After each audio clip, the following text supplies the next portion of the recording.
Math 3, final benchmark, question 14. A student wants to graph the function f of x. Which characteristics will help the student graph the function correctly? Alright, so it talks about increasing and decreasing, and it talks about your x-intercepts. Alright, so this is still in the non-calculator part, so we can first factor this to see what our zeros will be. So if we have x cubed plus 2x squared minus x minus 2, we can factor by grouping.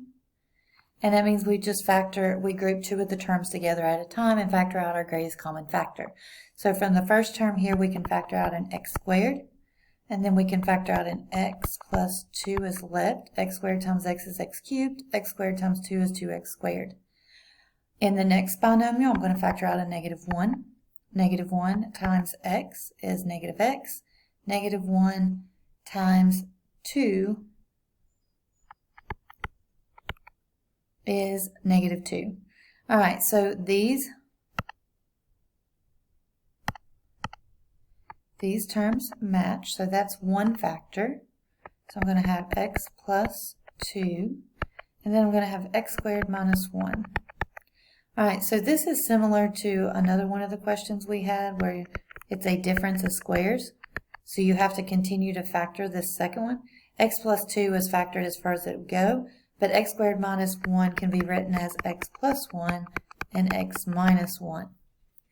All right, so given that, we know that our zeros are found by taking the factor, setting it equal to 0, and solving. So I'm going to change to red here. If we do x plus 2 equals 0 and subtract 2, we know x equals negative 2. And x plus 1 equals 0. Subtract 1, we get x equals negative 1. And we take x minus 1 and set that equal to 0. Add 1, you get positive 1. So that we know that our zeros are negative 2, negative 1, and 0. So the first thing we can do is look and see what can we eliminate automatically. So here's negative 2, negative 1, 1. Here's negative 2 and 1 only, so that one doesn't have all the zeros. Negative 2, negative 1 and 1, and negative 2 and 1. All right, so that drops us down to 2 answers. Now we can see that the leading coefficient, the number in front of our x cubed, is positive. So we know the general shape of this function as well. So we know a cubic function is going to look something like this. So that tells us the end behavior.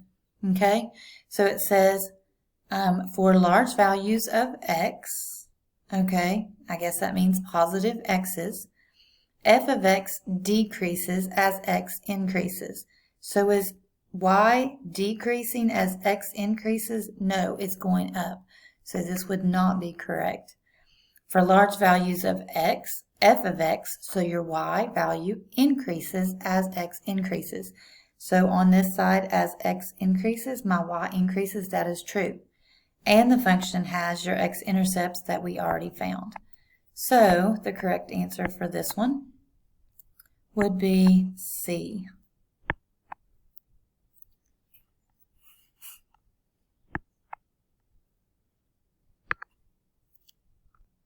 So question 14, the correct answer is C.